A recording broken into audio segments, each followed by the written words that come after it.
Yo, what up? King McDuck here.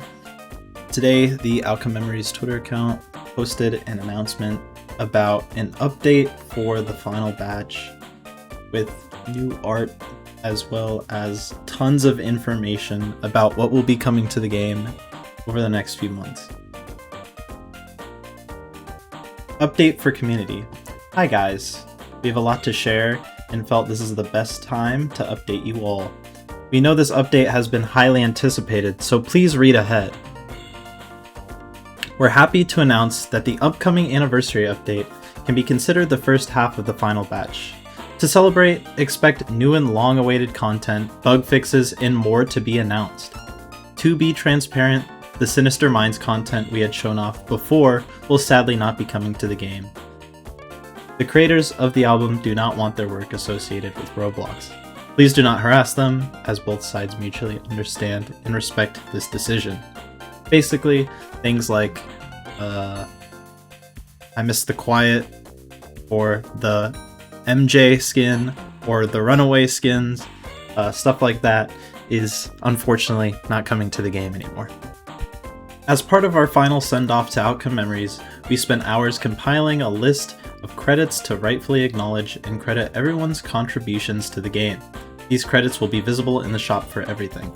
So here on the right is what things look like right now, and if we go here, you can see it shows the credits for who made what skin. When we're ready to start testing, we'll be temporarily shutting down the game. This is to make sure we don't experience porting issues on release. The game will be down for a few days. So pretty much what this means is basically every time Outcome Memories has some kind of update, usually there's a lot of bugs that come with it. And most of the time, they try to explain that when they were testing on the Outcome Memories testing server, they didn't see those bugs. They didn't happen until they uploaded them to the actual game, where they didn't really do testing on because they would have to close down the game for testing. So they test it on a different version of the game and then upload it to the main version of the game. That way they don't have to go to a maintenance like Light by Night, for example. But in this case, they are going to be doing that just to make sure that something like 0.2 or the last few updates that we have gotten with game-breaking bugs don't happen again. However, we couldn't possibly leave you all alone. While the game is down, we'll be passing the phone to our beloved crew to help keep you all company. With a nice render.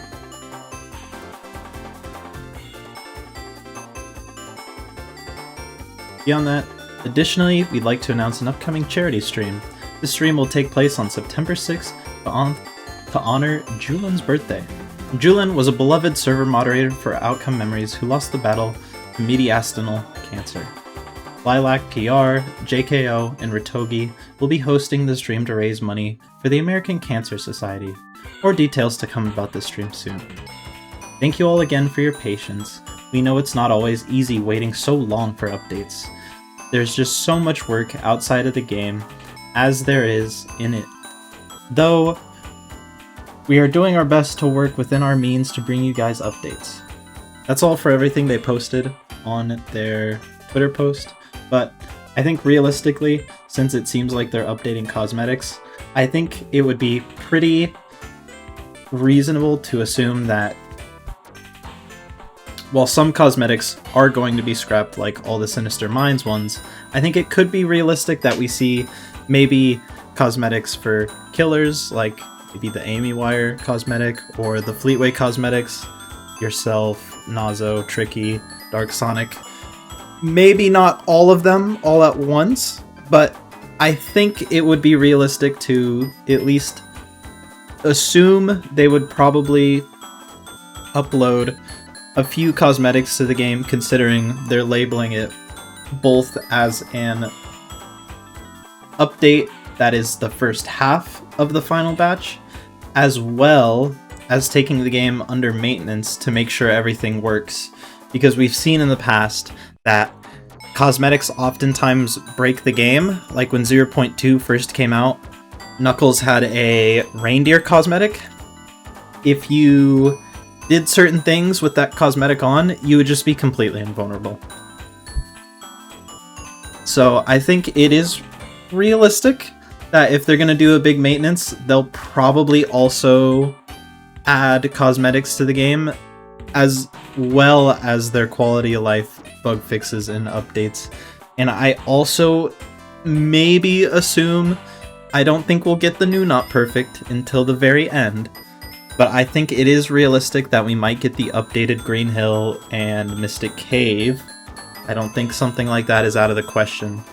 I think other things that are possible to see is maybe Shadow comes back to the game. I think if you remember from months ago, they kind of showed off a little bit of their rework. Shadow looked pretty bad compared to how it used to be. So I think it is possible that if, again, they take the game into maintenance for a while, I think it's possible that Shadow does come back as well as part of this update. Although we probably are not getting Crimson. I think Crimson is gonna be end of this year kind of update, you know? I think beyond that, I assume the bug fixes are gonna be the silver bug fixes that they announced, and whatever the mini rework for his flight meter will be. I think, obviously we're gonna see the Tripwire Fleetway and 2011X jump cooldown bug fix. I assume we're also going to be getting the Colossus block bug fix.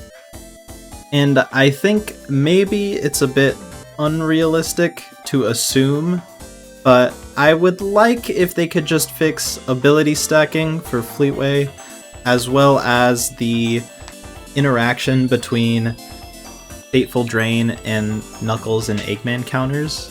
I think just kind of nullifying each other would be a good way to balance that out a bit, which right now it's pretty obvious that it's unfinished as an interaction and it wasn't really tested very much.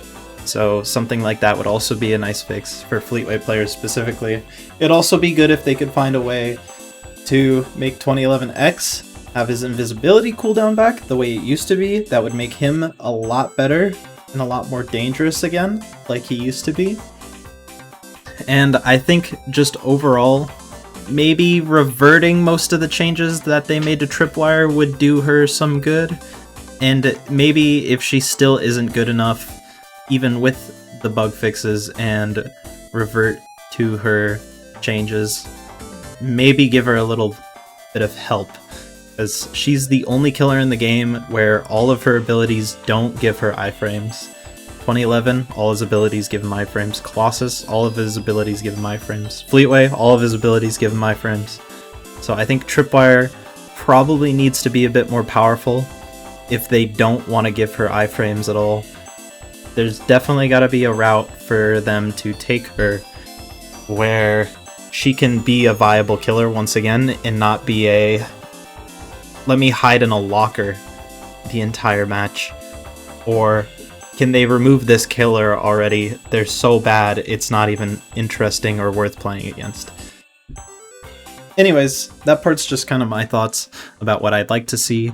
I think other than that, I'm cool with survivors being the way they are. I think if they just make the killers on the same level as each other, while also keeping survivors at the same strength, which is very powerful at the moment, I'd be cool with that.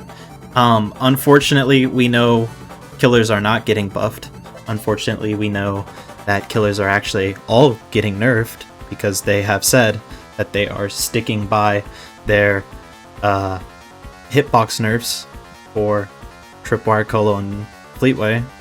And I assume that they're giving more nerfs beyond that as well, because PR has kind of gone publicly and stated they are going to nerf the killers even more after that, which I think will only make more people not enjoy the game, to be honest. Yeah, I hope their testing sessions kind of give them a chance to realize playing bad killers is not very fun. Anyways, that's about it. If you enjoyed, please like and subscribe. And yeah, have a good night. Thanks for watching.